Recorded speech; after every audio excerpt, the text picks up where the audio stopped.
Hello बच्चों, मैं गीतेश पांडे आप सभी का आपके अपने YouTube channel Geetesh Pandey lectures में हार्दिक स्वागत एवं अभिनंदन करता हूं।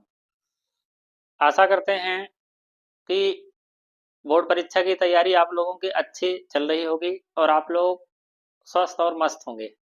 इसी क्रम में हम लोग आज क्लास 12th फिजिक्स में एक और इम्पॉर्टेंट टॉपिक शुरू करने जा रहे हैं, जिसमें जो है एक प्रश्न 3 नंबर का पूछा जाता है या फिर इसमें शॉर्ट आंसर टाइप क्वेश्चन भी पूछे जा सकते हैं इस पर। तो बहुत छोटा टॉपिक है और इसको हम ध्यान से थोड़ा पढ़ेंगे। इसी क्रम में अब हम लोग शुरू करते हैं। आज का हमारा जो टॉपिक होगा वो वैद्युत विभव के अंतर्गत जो पहला टॉपिक है, इसमें इस क्लास का जो पहला टॉपिक होगा वो समविभव पृष्ठ के बारे में हम लोग पढ़ेंगे। ठीक, तो समविभव पृष्ठ क्या होता है? अब यहां अगर हम देखें तो हम लोग पढ़ेंगे किसके बारे में? समविभव पृष्ठ के बारे में।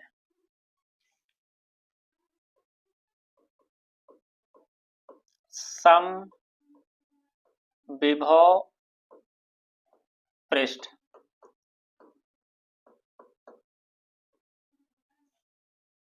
जैसे कि शब्द से ही स्पष्ट है कि समविभव पृष्ठ।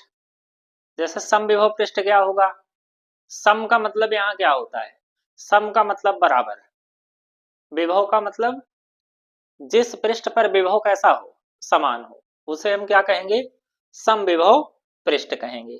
ठीक, जैसे अगर हम देखें तो मान लेते हैं एक हम पृष्ठ खींचते हैं जो कि इस प्रकार का है।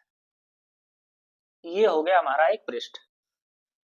अब जिसके हम किसी भी बिंदु पर देखें, मान लेते हैं अगर यहां पर इसके केंद्र में यहां प्लस का आवेश है, ठीक, तो इस प्लस आवेश के कारण अगर हम यहां किसी भी बिंदु पर ए पर देखें, यहां मान लेते हैं एक बिंदु, अगर हम बी देखें, तीसरा अगर हम बिंदु सी देखें, चौथा अगर बिंदु डी देखें, तो इन सभी बिंदुओं पर विभव कैसा होगा? वो समान होगा। तो इस प्रकार से अगर हम समविभव पृष्ठ को परिभाषित करें तो इसकी परिभाषा क्या निकल कर आएगी? इसकी परिभाषा जो निकल कर आएगी वो होगी ऐसा काल्पनिक पृष्ठ, ऐसा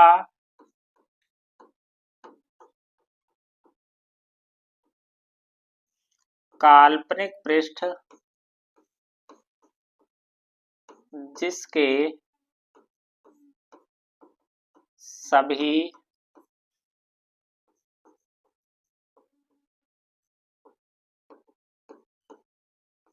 बिंदुओं पर विभव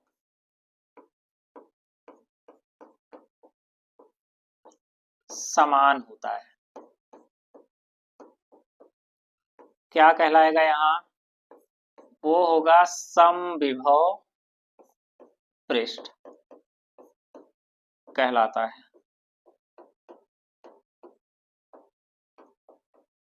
उसे हम क्या कहते हैं? उसे हम समविभव पृष्ठ कहते हैं। ठीक, ऐसा काल्पनिक पृष्ठ जिसके सभी बिंदुओं पर विभव कैसा होता है? समान होता है, उसे हम कौन सा पृष्ठ कहते हैं? समविभव पृष्ठ कहते हैं।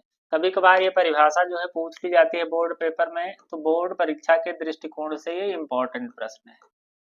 ठीक, अब अगर देखेंगे जैसे इसके कुछ इंपॉर्टेंट पॉइंट जो कि अक्सर परीक्षाओं में पूछे जाते हैं। जैसे सबसे पहला पॉइंट क्या है इसका?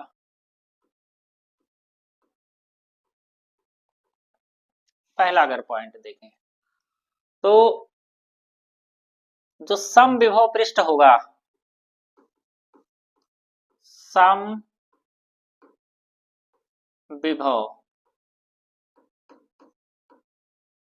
पृष्ठ पर विभव समान होता है।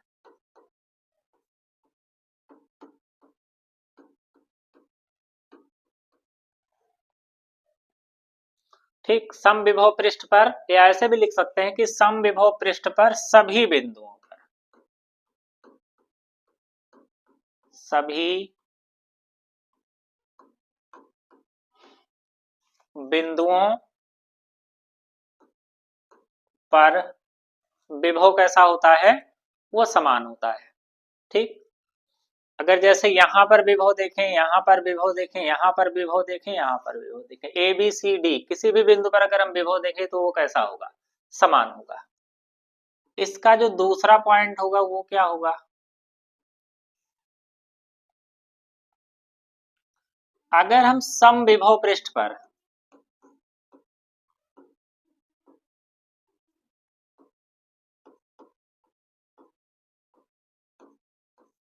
इस समविभव पृष्ठ पर अगर किसी भी आवेश को हम बिंदु ए से बी तक ले जाएं, तो समविभव पृष्ठ पर आवेश को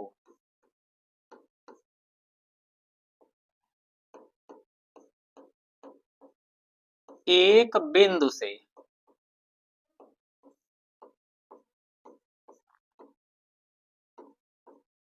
दूसरे समविभव पृष्ठ पर आवेश को एक बिंदु से दूसरे बिंदु तक ले जाने में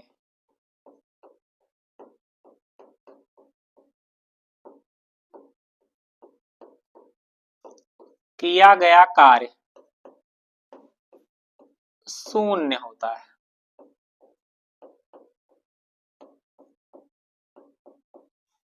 ठीक, ये जो दूसरा पॉइंट है ये बोर्ड परीक्षा के दृष्टिकोण से बहुत इंपॉर्टेंट है। ये पूछ सकता है कि समविभव पृष्ठ पर अगर हम किसी आवेश को एक निश्चित बिंदु से दूसरे निश्चित बिंदु तक ले जाएं तो किया गया कार्य कितना होगा। तो अगर हम समविभव पृष्ठ पर आवेश को एक बिंदु से दूसरे बिंदु तक ले जाएं तो किया गया कार्य कितना होगा, शून्य होगा। अब ये कार्य शून्य कैसे होगा, अब देखिए, जैसे हम किसी आवेश को अगर ए से बी तक ले जा रहे हैं तो चूंकि जितना विभव ए पर होगा उतना ही विभव क्या होगा, बी पर होगा। तो अगर हम किसी आवेश को ए से बी तक ले जा रहे हैं तो डब्ल्यू ए बी बराबर क्या होगा, तो चूंकि v बराबर क्या होता है, W अपान क्यू, तो W बराबर क्या होगा, v इंटू कितना हो जाएगा, q। तो अब v जो है वो a और b के बीच, तो अब a और b के बीच विभवांतर कितना होगा, तो जितना विभव इस पर है उतना ही विभव इस पर होगा, मतलब इन दोनों के बीच विभवांतर कितना हो जाएगा, 0। तो जब विभवांतर 0 हो गया तो किया गया कार्य कितना हो जाएगा, शून्य हो जाएगा। ठीक, तो इस प्रकार से अगर हम देखें तो समविभव पृष्ठ पर आवेश को एक बिंदु से दूसरे बिंदु तक ले जाने में किया गया कार्य कितना होता है, शून्य होता है। ठीक, अब नेक्स्ट अगले टॉपिक की तरफ चलते हैं। अगर इसमें केस नंबर 3 देखें तो क्या होगा, ये भी अक्सर कई बार ये बोर्ड परीक्षाओं में पूछा गया प्रश्न है। ठीक, अब इसको अगर देखें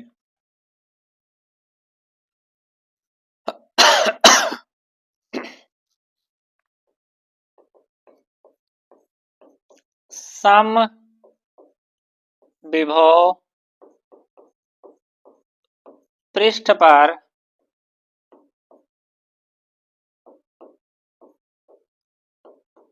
वैद्युत क्षेत्र रेखाएं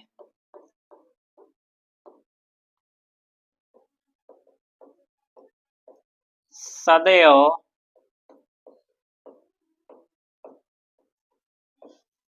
लंबवत होती है।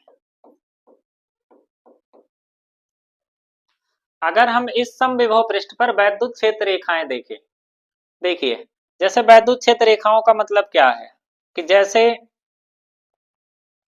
अगर यहां पर ये प्लस आवेश है, प्लस के कारण जो वैद्युत क्षेत्र होगा वो उससे दूर होगा। यहां अगर देखेंगे तो इस प्लस आवेश के कारण इस बिंदु पर भी वैद्युत क्षेत्र उससे दूर होगा। इस पर अगर देखें तो इस पर भी वैद्युत क्षेत्र उससे दूर होगा। अगर डी पर देखें तो इस पर भी वैद्युत क्षेत्र क्या होगा, उससे दूर ही होगा। तो अगर इस प्रकार से हम किसी भी बिंदु पर, इस बिंदु पर या इस बिंदु पर या यहाँ डी पर या इस बिंदु पर देखें, तो ये समविभव पृष्ठ और वैद्युत क्षेत्र रेखा के बीच का जो कोण है, यहाँ अगर कोण देखें तो कितना मिल रहा है, 90 डिग्री। अगर यहाँ देखेंगे तो ये कोण कितना है, ये भी 90 डिग्री है।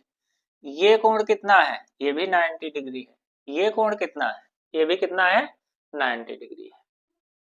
ठीक, तो इस प्रकार से ये तीनों पॉइंट अगर देखें तो 3 में तो दूसरा और तीसरा पॉइंट परीक्षा के दृष्टिकोण से बहुत ही महत्वपूर्ण है।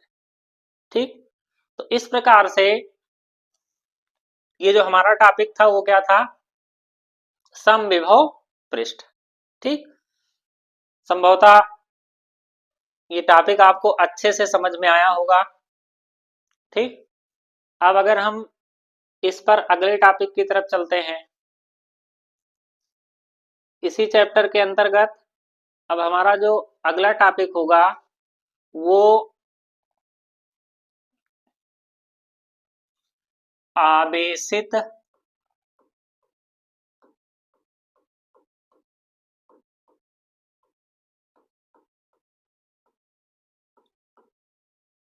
निकाय की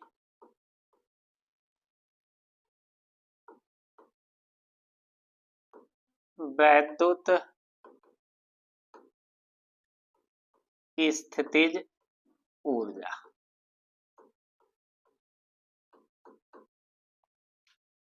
आवेशित निकाय की वैद्युत स्थितिज ऊर्जा क्या होती है।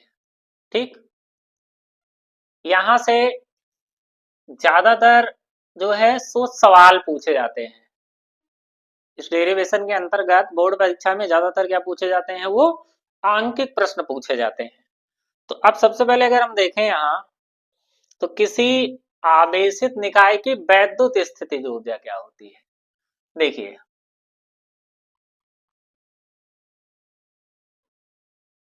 दो या दो से अधिक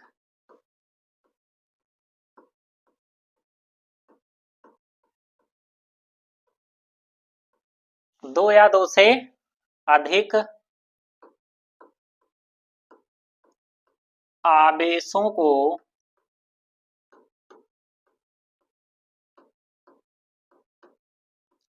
अनंत से, दो या दो से अधिक आवेशों को अनंत से परस्पर निकट लाने में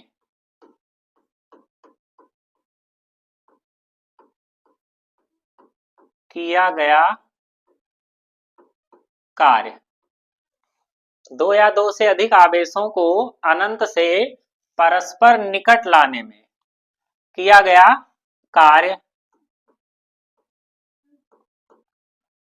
निकाय की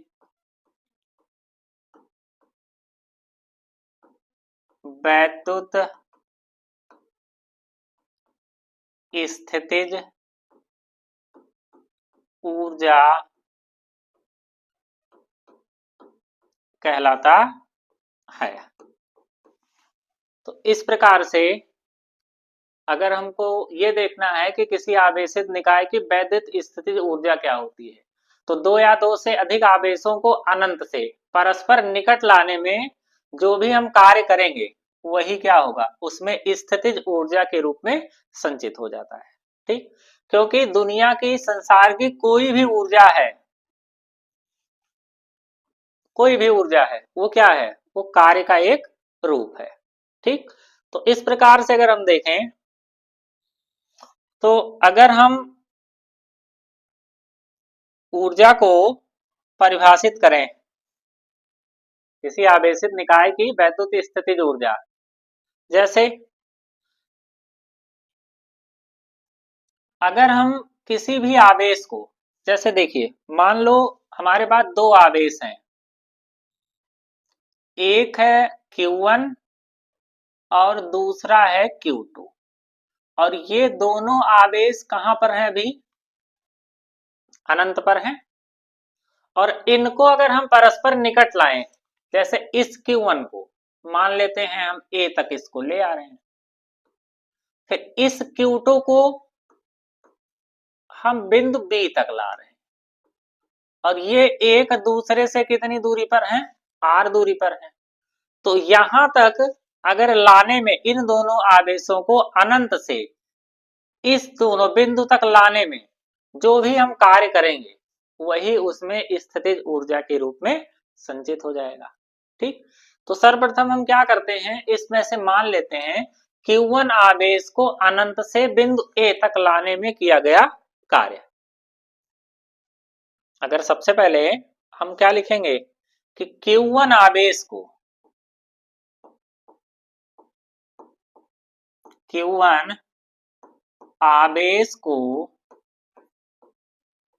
कहां से? अनंत से बिंदु A तक लाने में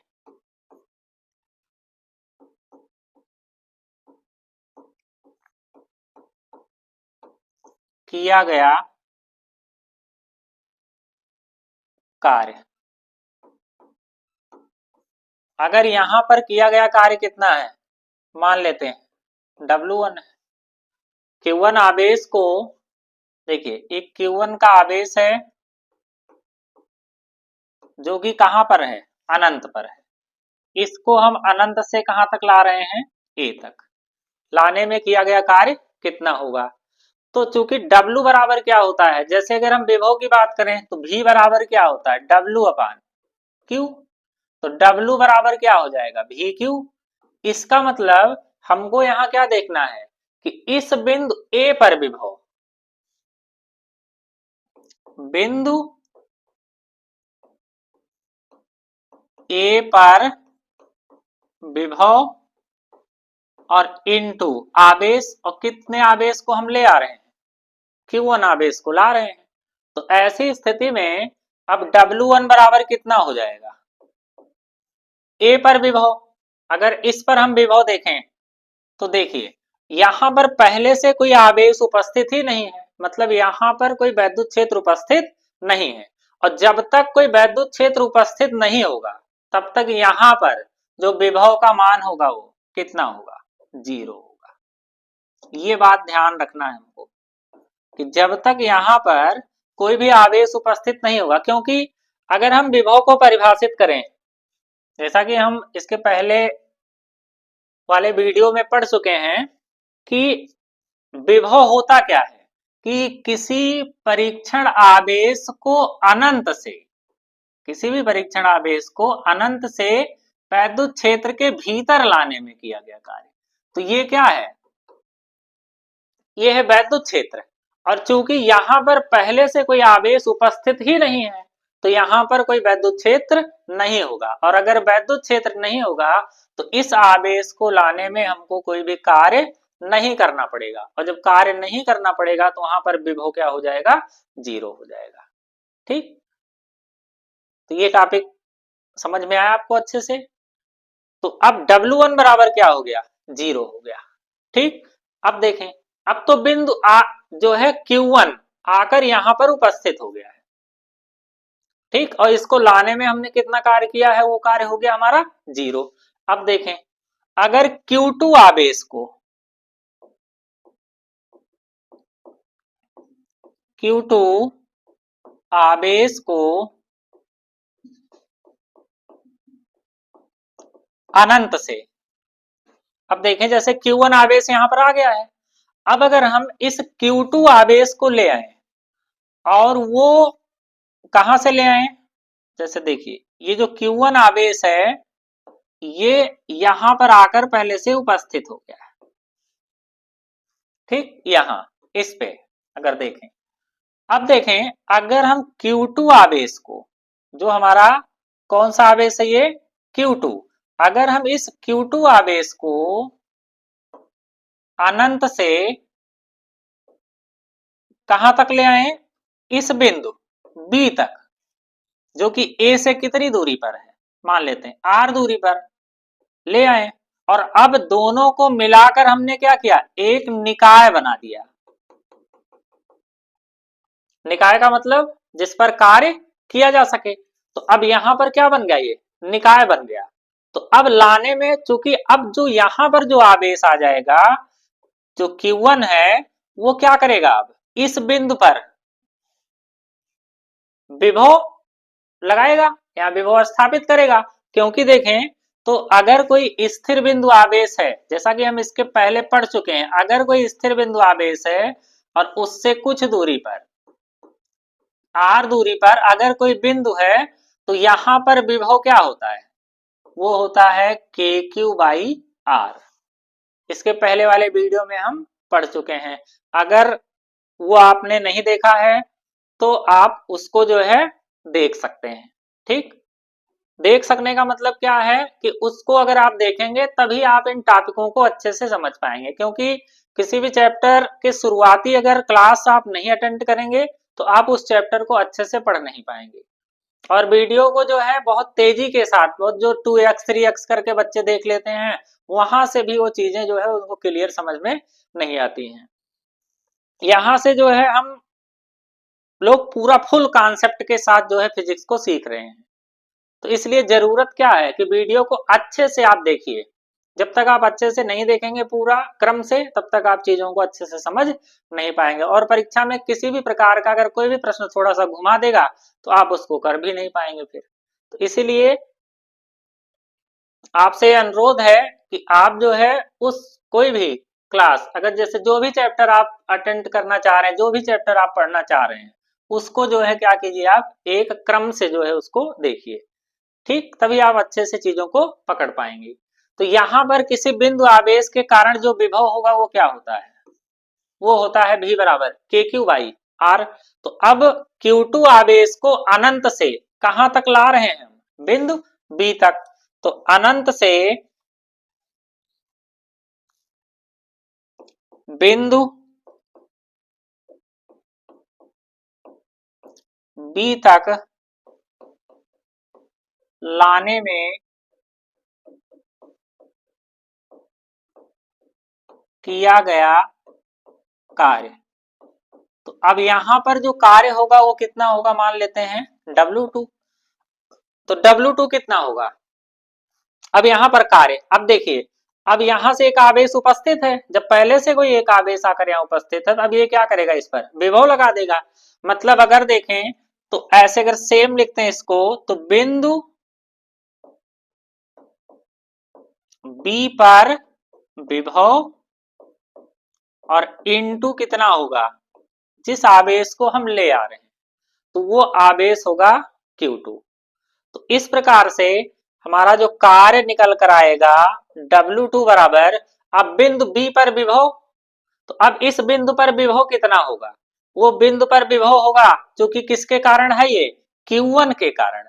तो Q1 से R दूरी पर एक बिंदु है B, जहां पर हमको विभव ज्ञात करना है। तो ये विभव कितना हो जाएगा, Q1 अपान कितना R। ये विभव कितना होगा, देखिए किसी बिंदु आवेश के कारण जो विभव होता है V बराबर KQ/R। तो चूंकि आवेश Q1 है इसलिए यहाँ आवेश Q1 हो गया, दूरी वही है, R दूरी है तो दूरी वही हो जाएगी। ठीक,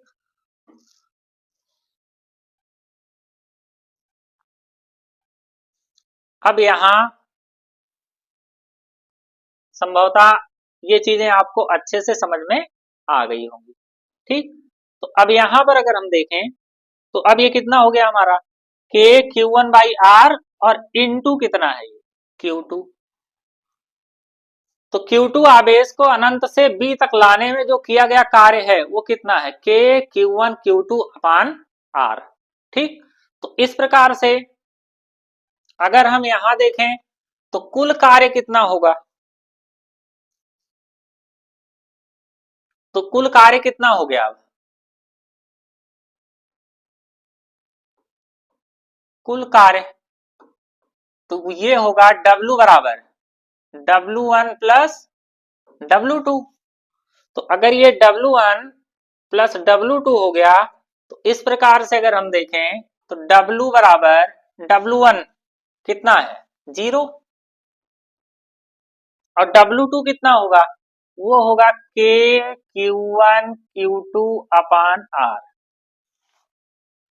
ठीक, तो इस प्रकार से W बराबर आ गया K Q1 Q2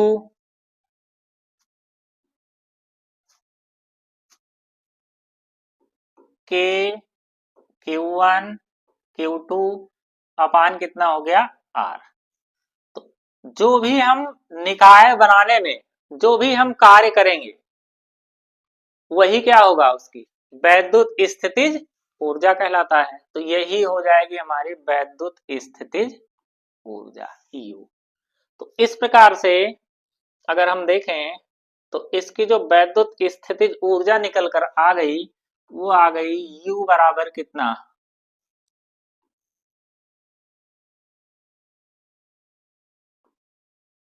K Q1 Q2 अपान R।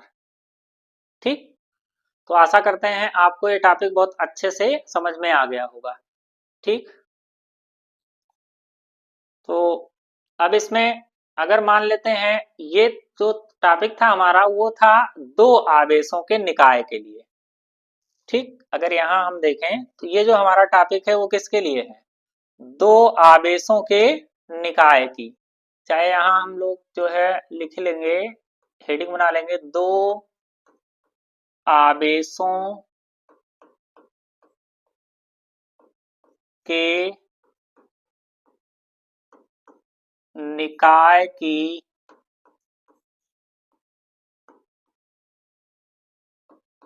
वैद्युत स्थितिज ऊर्जा। तो ये किसके लिए था, ये था दो आवेशों के निकाय के लिए। ठीक, ये जो टॉपिक था वो दो आवेशों के निकाय के लिए था, वैद्युत स्थितिज ऊर्जा। ठीक, अब अगर हम नेक्स्ट टॉपिक की तरफ चलते हैं, इसमें अगर मान लो तीन आवेशों का निकाय हो,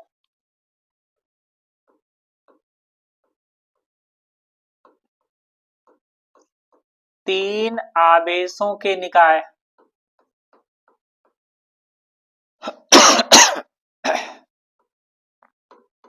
तीन आवेशों के निकाय के लिए देखें तब क्या होगा। अब देखिए अगर तीन आवेशों का निकाय होगा तो जैसे अब इसमें थोड़ा हम अगर इसको ध्यान से देखेंगे तो आसानी के साथ हम इसको समझ पाएंगे। देखिए एक आवेश है Q1, दूसरा आवेश है Q2 और तीसरा एक आवेश है वो है Q3। ठीक, अब इन तीनों आवेशों को अगर हम देखें तो ये अभी कहां पर हैं, ये तीनों आवेश हैं अनंत दूरी पर। तो अब Q1 को पहले हम कहां तक ले आए, A तक। इस आवेश को उठा के कहां तक ले आए, A तक। तो अब यहां पर अगर हम बिंदु A तक जब इसको लाएंगे तब कितना कार्य करेंगे। ठीक, अब इस Q2 को अगर हम कहां पे ले आए, B तक ले आए तब कितना कार्य करेंगे। और इसी Q3 को अनंत से अगर हम C तक लाएं तब कितना कार्य करेंगे। ये Q1 है, Q2 है और ये क्या है Q3। अगर इन तीनों आवेशों को हम इस प्रकार से ले आए,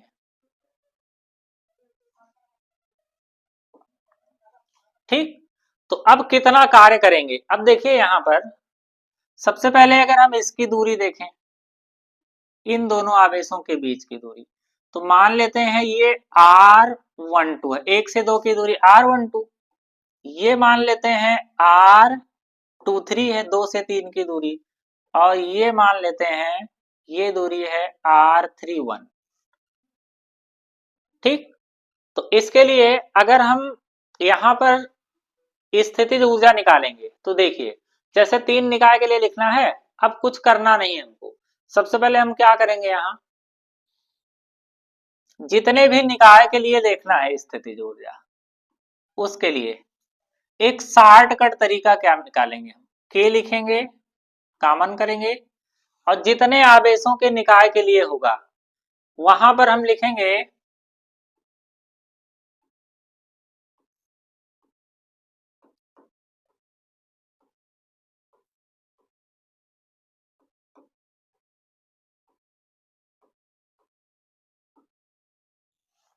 ठीक। इस प्रकार से हमने 3 बार इसको लिख लिया।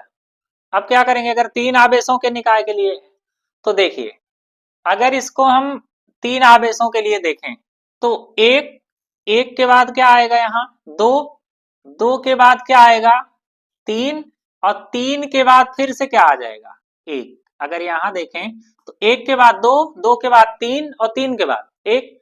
तो अगर यहां से हम शुरू करते हैं, एक के बाद अगर दो लिखते हैं, यहां पर भी वही लिख देंगे। फिर एक के बाद दो, दो के बाद तीन, तो दो के बाद क्या लिख देंगे, तीन। और फिर यहां क्या आता है, तीन के बाद एक आ जाएगा। तो इस प्रकार से हम आसानी के साथ अगर किसी भी सवाल में हमको 3 आवेशों के लिए मिलता है कि उसकी स्थितिज ऊर्जा निकालना है तो U बराबर क्या करेंगे, K। और K का मतलब क्या होता है, K का मतलब है यहाँ 1/4 pi epsilon not Q1 Q2 बटे R12 प्लस Q2 Q3 बटे R23 और प्लस कितना हो जाएगा Q3 Q1 अपान कितना हो जाएगा R31। तो इस प्रकार से हम इस सूत्र को आसानी के साथ निकाल सकते हैं। अगर 4 आवेशों के लिए होगा तो तब क्या करेंगे, 4 आवेशों के लिए करना होगा तो अब यहां पर जैसे देखिए एक के बाद दो, दो के बाद तीन, तीन के बाद चार और चार के बाद कितना, एक। तो अब यहां पर जो हमारा क्रम बनेगा इसको हम 4 बार लिखेंगे और एक को लिखेंगे एक, दो हो जाएगा और फिर दो तीन, तीन चार और फिर कितना आ जाएगा, चार एक। जैसे यहाँ 3 बार में हमने लिखा वैसे 4 बार में लिखा। ठीक। तो आशा करते हैं कि आपको ये ट्रिक अच्छे से समझ में आ गई होगी, क्योंकि कभी कभार त्रिभुज दे देता है तब स्थितिज ऊर्जा पूछता है और कभी कभार जो है वो चतुर्भुज देकर तब स्थितिज ऊर्जा पूछता है। तो आसानी के साथ हम इस सूत्र के द्वारा इसको निकाल सकते हैं। ठीक। अब यहां पर इसमें 2-3 प्रश्न और छोटे छोटे बनते हैं। जैसे अगर दो इलेक्ट्रॉनों को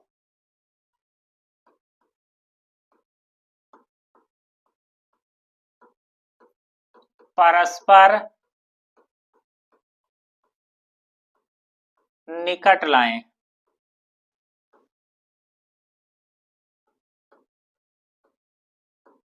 तो निकाय की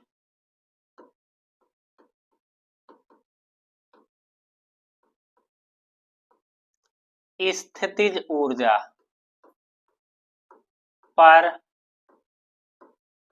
क्या प्रभाव पड़ेगा। कई बार बोर्ड परीक्षा में प्रश्न पूछा गया है कि अगर दो इलेक्ट्रॉनों को परस्पर निकट लाएं तो निकाय की स्थितिज ऊर्जा पर क्या प्रभाव पड़ेगा।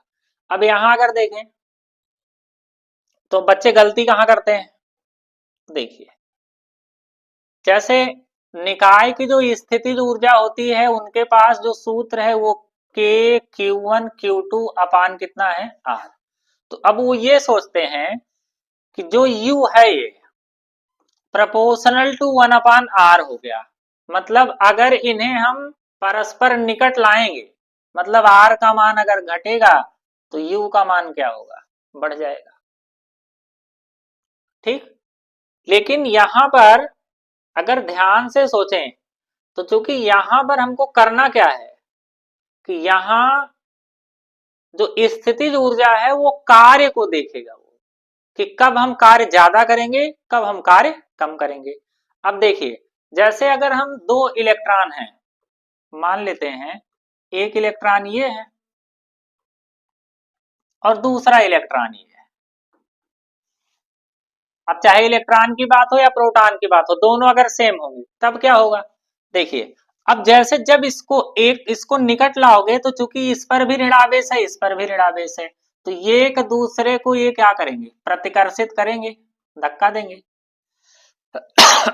ठीक, लेकिन फिर भी हम क्या कर रहे हैं, इसको अगर निकट ला रहे हैं तो अब ये बल तो विपरीत लगा रहे हैं, लेकिन अगर हम इनको जब निकट लाएंगे और अगर समीप लेकर आ गए तो अब इसको समीप लाने में हमको क्या करना होगा, ज्यादा कार्य करना होगा। अगर हम इनको समीप लाएंगे, चूंकि ये क्या कर रहे हैं, एक दूसरे को धक्का दे रहे हैं, ये दोनों एक दूसरे को क्या कर रहे हैं, ये जो इलेक्ट्रॉन है वो दूसरे इलेक्ट्रॉन को क्या कर दे रहा है, ये धक्का दे रहा है। तो लेकिन तब भी हम अगर इसको समीप लाएंगे तो हमको क्या करना होगा, ज्यादा कार्य करना होगा, मतलब ज्यादा बल लगाना होगा, तो ज्यादा कार्य होगा। तो इसीलिए यहां पर क्या होगा कि अगर दो इलेक्ट्रॉन को परस्पर निकट लाते हैं तो निकाय की स्थितिज ऊर्जा पर क्या प्रभाव पड़ेगा, तो कार्य ज्यादा, मतलब स्थितिज ऊर्जा जो है वो क्या होगी, वो बढ़ जाएगी।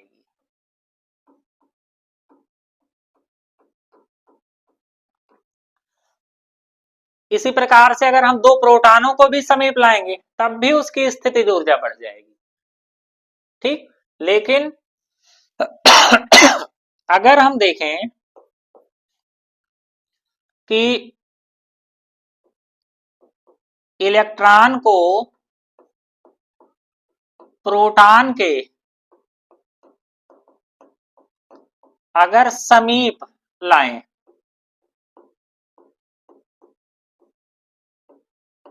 तो उसकी स्थितिज ऊर्जा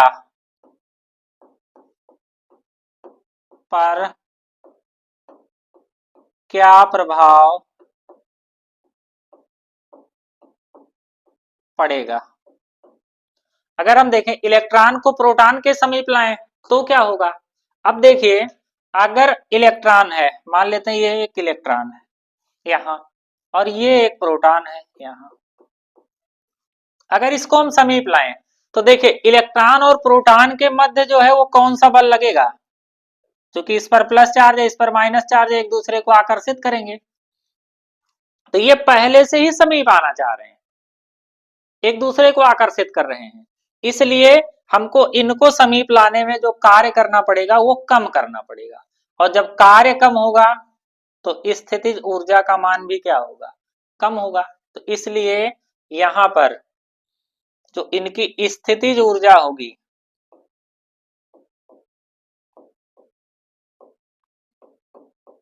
वो क्या होगी, वो घट जाएगी।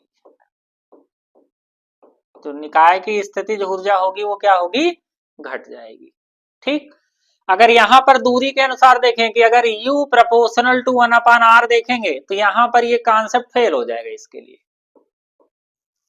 ठीक, यहां अगर इसके लिए देखेंगे तो ये कॉन्सेप्ट क्या होगा, क्योंकि अब फिर से निकट ला रहे हैं। अच्छा, अगर निकट लाएंगे तो क्या होगा, दूरी घट रही है, तो दूरी घट रही है तो ऊर्जा क्या होनी चाहिए, बढ़नी चाहिए, लेकिन यहाँ पर ऊर्जा भी क्या हो रही है, घट रही है। ठीक, अब अगर देखें अगर इन्हीं इलेक्ट्रॉनों को, जैसे यहाँ एक इलेक्ट्रॉन है एक प्रोटॉन, अगर इसको दूर ले जाएं तो क्या होगा, तो चूंकि ये इधर खींच रहे हैं एक दूसरे को तो हम दूर ले जाएंगे तो हमको ज्यादा कार्य करना पड़ेगा, और ज्यादा कार्य करना पड़ेगा तो ज्यादा स्थितिज ऊर्जा होगी। मतलब अगर इलेक्ट्रॉन को प्रोटॉन से दूर ले जाएंगे तो उसकी स्थितिज ऊर्जा क्या हो जाएगी, बढ़ जाएगी। ठीक, तो इस प्रकार से आज हमने जो है कई इंपॉर्टेंट टॉपिक को सीखा, जो कि एक नंबर में ये प्रश्न पूछे जाते हैं, एक अंक वाले ये प्रश्न हैं, कई बार बोर्ड परीक्षाओं में पूछे गए। तो आशा करते हैं कि आपको जो है कॉन्सेप्ट अच्छे से समझ में आ गया होगा। ठीक, तो अगर आपको वीडियो अच्छा लगा हो और ये जो आपको पढ़ाया गया अगर अच्छा लगा हो तो कृपया इसको जो है लाइक शेयर और इस पर कमेंट जरूर करें। तो आज के लिए इतना ही।